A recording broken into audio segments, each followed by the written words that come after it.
ए visual हेउची Keonjhar जिलार Patna निकट में बही जाइथिबा बैतरणी नदीर दृश्य। लघुचाप जनित वर्षा कारण नदीर जलस्तर बढ़िबा सहित जलर स्रोत मध्य वृद्धि पाइछि एवं नदीर दुई कूल जलराशि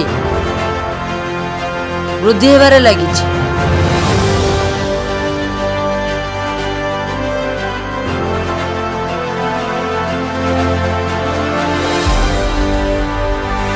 केउंझरु हेमंत कुमार महंत को रिपोर्ट, जननी ओडिशा न्यूज।